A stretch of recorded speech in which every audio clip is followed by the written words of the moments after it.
Seriously, I cannot understand a single word you're saying. Let's talk about this, Taibbi. We got to talk about this thread. Okay. First off, we know, based upon what Matt Taibbi has written, that there were certain conditions in which he was going to retell or tell the story, I guess. Which one is it? Like that. That Elon Musk wants him to do. We know that Elon Musk was the source.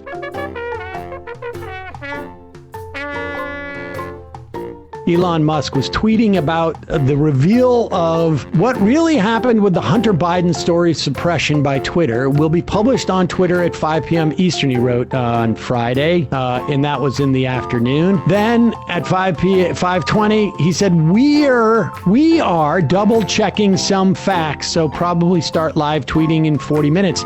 And by we, he meant Matt Taibbi. I don't know why he refers to Matt Taibbi as part of we. That's not usually how sourcing works. You were serious about that? It's a different style of, like, we are presenting this. And in fact, what he meant was Matt Taibbi was presenting this. Fighting the authoritarian nature of Twitter by the head of Twitter working with a journalist. That's just like an interesting wrinkle.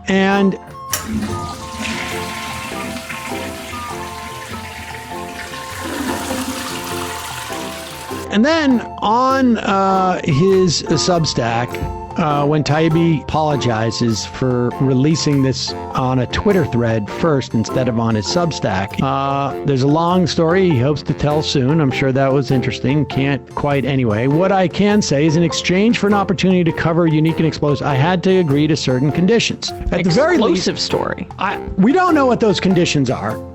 There was a time where I think Matt Taibbi would say that it's absurd for a journalist to agree to conditions that have to do with what he can publish or where, but whatever. But we know at the very least, one of the conditions was... What you just said? We don't know what those conditions are. It must be on Twitter, this thing that you release. We know why that was the case. You do. You know? Because Elon Musk is desperate to make Twitter relevant and to get eyeballs on Twitter because, as a business proposition, Twitter is failing at this point.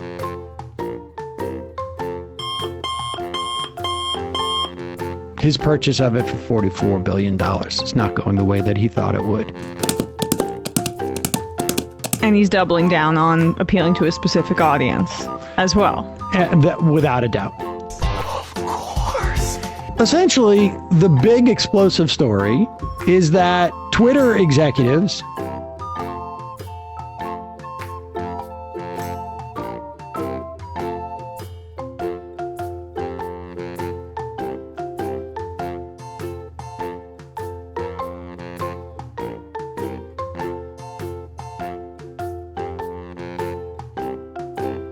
there was basically two, broadly speaking, camps within Twitter. There was the content moderation camp and the PR communication camp. And those seem to be walled off.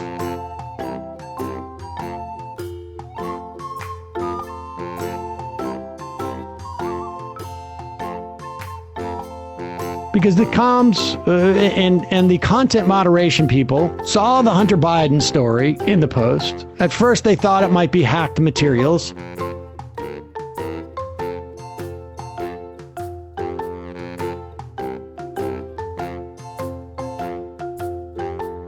It turned out, and they found out within a day or two, that it was apparently not, that it was just sort of stolen materials. Stolen materials. They had a policy about hacking.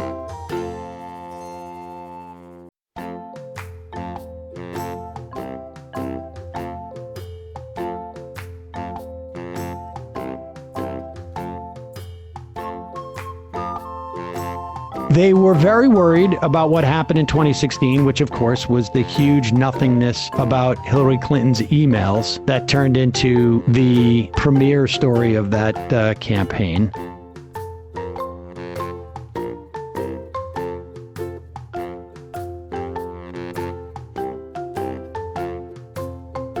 remember that started actually from from the Benghazi hearings that they had, and on some level was exacerbated or grown through a deal between Bannon's publishing company and the New York Times over this book called Clinton Cash.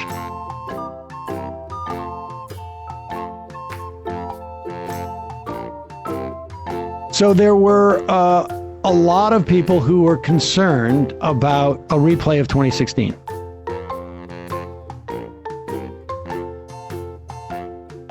There's only really two relevant things that I think are most about this from the perspective of how much did government play into it and what were the incentive structures of these Twitter moderators. Are you sure about that? Tweet number 10, both parties had access to these tools. These are tools in which they could tell Twitter, there's tweets up there that we want taken down. Yeah, take this down, right. Now, let me be clear about this. There has never been a campaign, at least a federal campaign, a national campaign. But there's also like congressional campaigns, probably even like local ones, where a campaign has not complained to a news outlet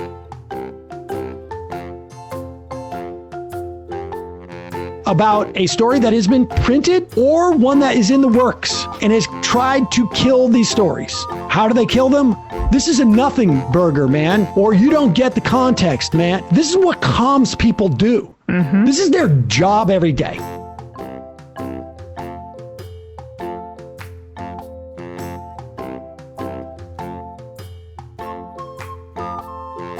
I'm not saying it's right or wrong. I'm just telling you that as a reporter, you know this. As a journalist, you know this. Is it worth reporting on? Without a doubt, in my mind, right? Like this is a story that Politico was going to write, but they got argued out of it because the sourcing was weak or because it was a no story or they didn't understand it, whatever. So this happens all the time. There's nothing sort of like unique about it. Let's put it that way. Campaigns do this all the time.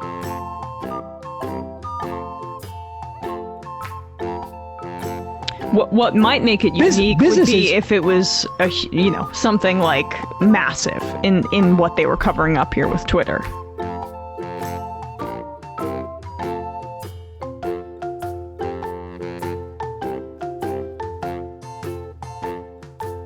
Covering. Well, I mean, look, it's a story, but I'm just saying that dynamic is not in any way different. Businesses also, incidentally, do this all the time. But they probably do it with a lot more success, frankly. Bill Gates has probably killed tens of stories over the years. This happens. That happens all the time. And that was wrong, Jerry. So, and there are tools on Twitter that apparently Twitter has given, I would imagine, not just to campaigns, but also to businesses, prominent ones, and to maybe VIPs, where you can get requests to ban tweets. In number 10, Taibbi lays out something that is really disturbing. It is both parties had access to these tools. You just said... Campaigns do this all the time. Now, by both parties, what parties is he talking about? By saying both parties had access to these tools, it almost sounds like both parties are within an equal position relative to our statutes, to our laws, right? Because this is about scandal that he's writing about. For instance, in 2020, requests came from both the Trump White House and the Biden campaign were received and honored. It was very fair. This is what's amazing to me. He goes on to say the system wasn't balanced. It was based on contacts. Because Twitter was and is overwhelmingly staffed by people of one political orientation, there were more channels, more ways to complain open to the left, well, Democrats, than the right. Okay, first off, this is complete conjecture on his part.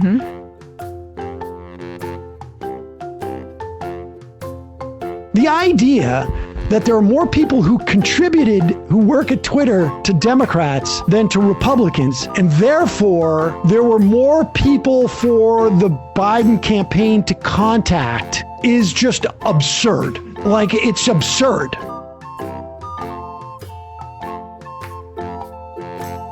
The mere existence of more Democrats working in a place than Republicans, therefore the campaign and the White House had an unbalanced channel to Twitter is an absurd claim. It's also completely unsubstantiated, just based upon the contributions of people who work there. Yeah, like if you donate $20 to Bernie Sanders, do you have access to his comms person? That makes no sense. Cut back to me, because I need people to see this. This is a scale. Biden campaign, White House.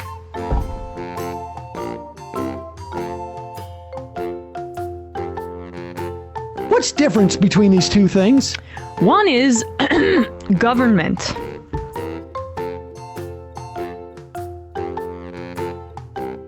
One is the government. He could have said the Trump campaign. Campaigns do this all the time, but he didn't. He said the White House.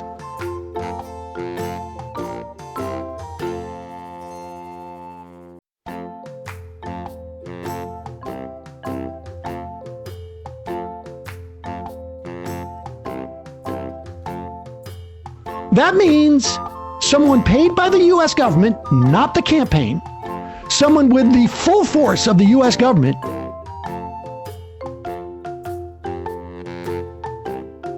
was censoring tweets. We don't know, was this on national security grounds? Which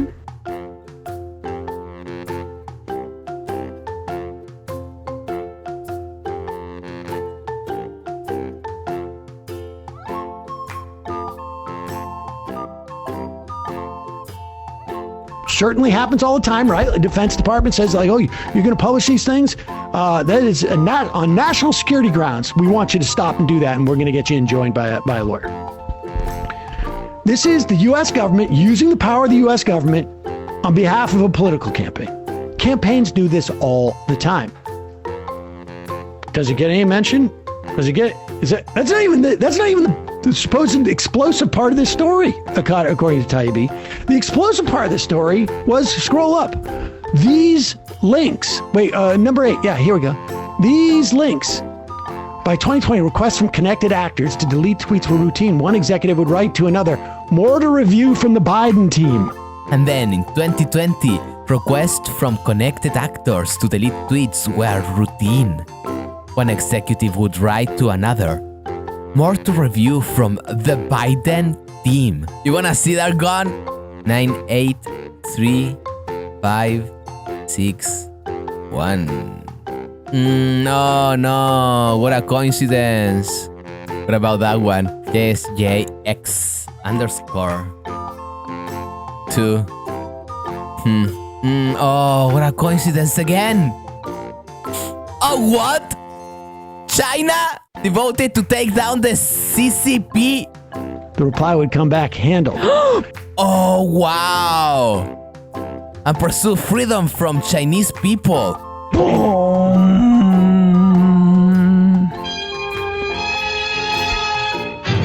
And this is what Matt Taibbi had found. These 5 links from these random tweets. Now, oh, what? China devoted to take down the CCP. Taibbi, he's a professional journalist, investigative journalist, I'm sure, looked up these tweets. Or maybe he didn't, and just didn't want to report what was in them. Projection. And part of the reason why is because they turn out to be stuff that doesn't seem that controversial. You were serious about that?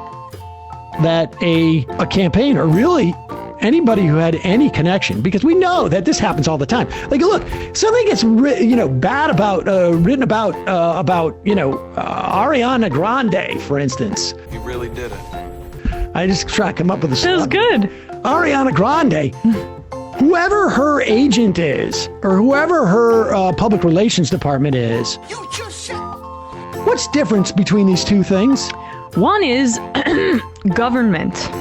Oh, it's CAA, or they're gonna they have a contact at Twitter, not because they've donated money, not because the people in the place have donated money, or more people at Twitter have gone to see an Ariana Grande concert than a Lee Greenwood concert or something like that. You lost me. Actually, there's an almost exactly analogous example with, say, Jennifer Lawrence, whose nudes were stolen off of her phone.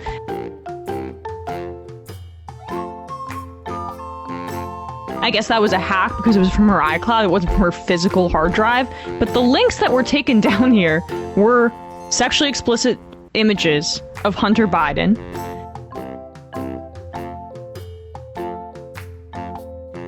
A majority of states in this country have laws on the books about.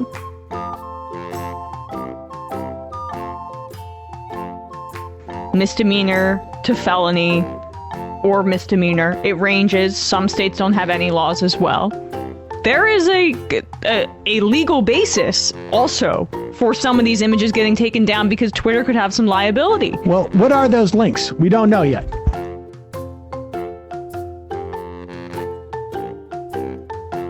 Because Matt Taibbi in the explosive report didn't just put them up there. Didn't really investigate them. Just put them up there as evidence of information that has been suppressed by the Biden team. No, what a coincidence. What's the implication? The implication is, well, I mean, I'm not surprised that the Biden team has access to Twitter because everybody does. Matt Taibbi did through Rolling Stone. I'd be surprised if he didn't have, well, he certainly has access to Twitter now, doesn't he? But by not saying what these links are, just putting it up there, just make it look like there's something really nefarious about it. I'm surprised Taibbi didn't look into it, or maybe I'm not. Here is this guy, Christian Schneider. I didn't know who he was, but it turns out he's from the National Review Online. Is that right? Yeah, and a Cato Institute editorial director. Okay. So a real lefty. Would it be helpful, he writes, to see what these tweets said? Were they death threats? I checked with the first. These links archived at the Wayback Machine, and it featured pornography and a picture of the Biden family.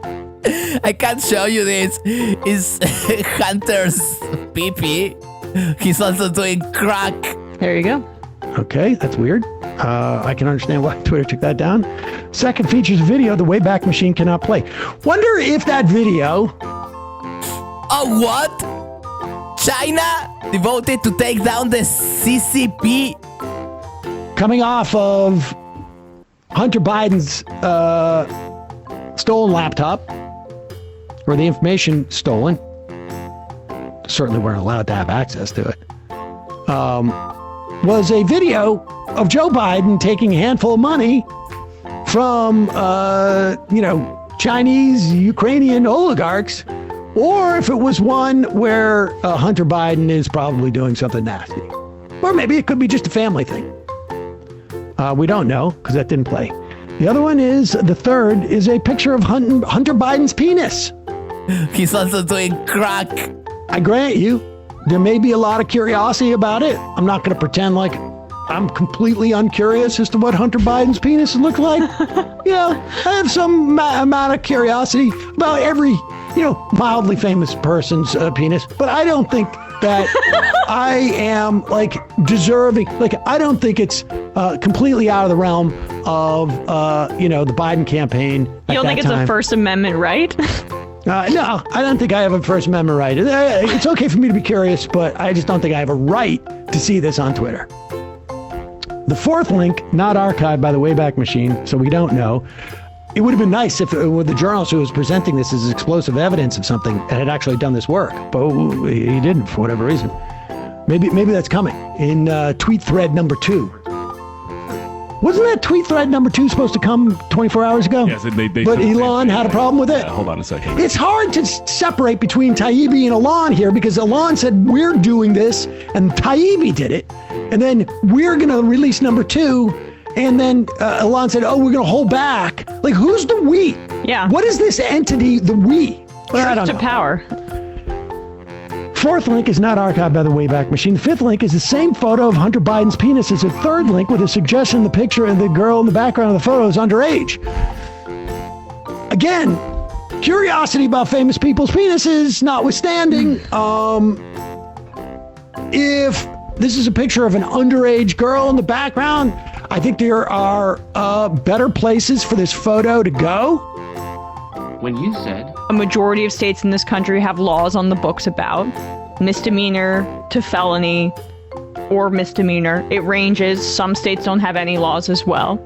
But the fact that Twitter took these down, I don't think it is evidence of anything other than a moderation system that seems to be working properly. That is not entirely correct, sir. Now, I think overall, the argument might have been it was wrong for them to go so overboard in not allowing people to link to the New York Post story. And I think that's arguable. I think there's absolutely no basis to think that it was going to change the outcome of the election if you knew these things, because here's the other part. What is the underlying story? This is the thing they will never, ever, look at what he's reporting on is a third order issue. That is not that the media wouldn't report on Hunter Biden's penis photos, or videos, because they did. They're not arguing on what Hunter Biden did was in any way problematic for Joe Biden as president, like that was implicated Joe Biden in any type of corruption, because there's been no evidence of that. They had access to all this material, obviously. We haven't seen it for some reason. Maybe they just thought, like, we'll put out the part about Hunter Biden's penis. That will have far more value to us as supporters of Donald Trump than corruption by the candidate himself. Is that what we're led to believe? In the absence of any material of the underlying corruption that was supposedly associated with Joe Biden, why are we hearing these third order and second order stories? The second order story is that Donald Trump's government agencies were skeptical of this material. The second order stuff is that not enough of the press covered this material. The third order was that Twitter would not sanction the promotion of the second order coverage of a scandal which did not exist except for the fact that Hunter Biden has a penis, which my understanding is was pretty big. You're missing the point. The story. Yeah. But also, I don't know. Yeah. And maybe that is a mystery that we need to solve, and it's good that Taibbi's on it. But there is no underlying story or any evidence. Let's say there may be an underlying story, just like there may be an underlying story about anything. But after 5 years,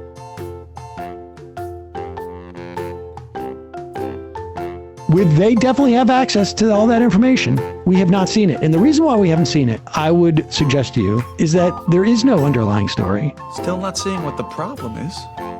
And so therefore, everything must be a process story. And this is like every other right-wing canard that they have foisted, whether it was Let's hear it.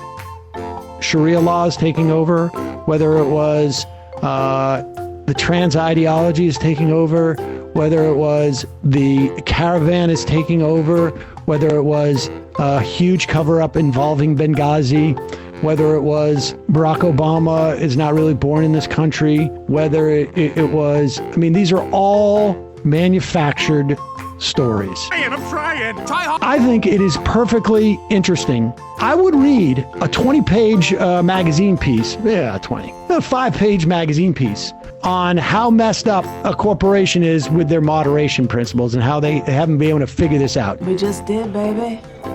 Because the real reason is because ultimately because they don't want to spend the money on people doing this.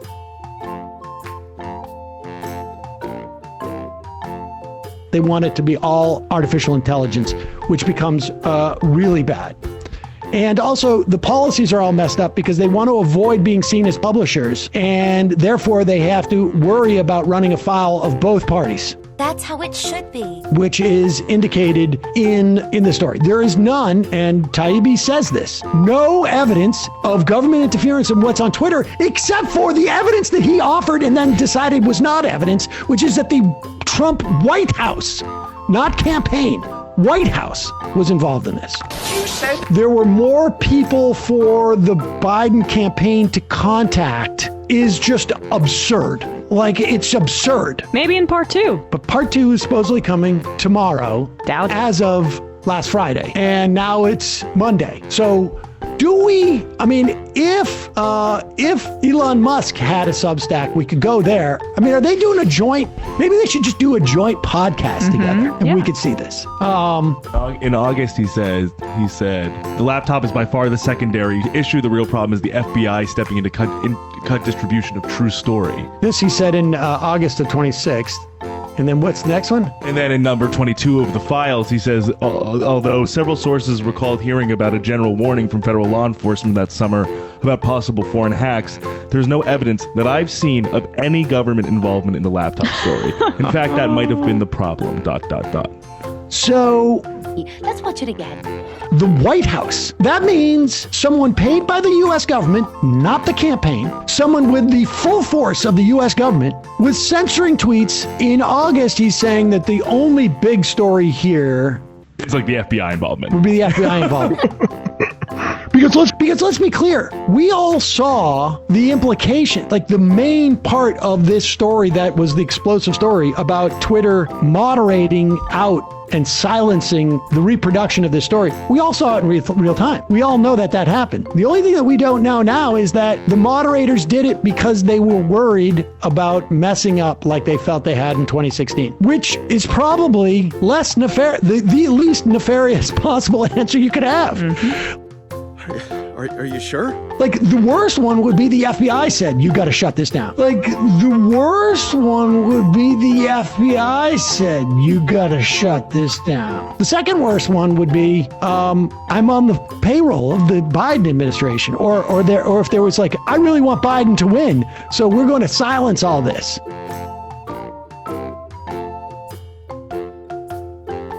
Now, Taibbi surmises that they really want him to win and that was their motivation just simply by the fact that they happened to be more Democrat supporters there. And that's why they were operating in that instance.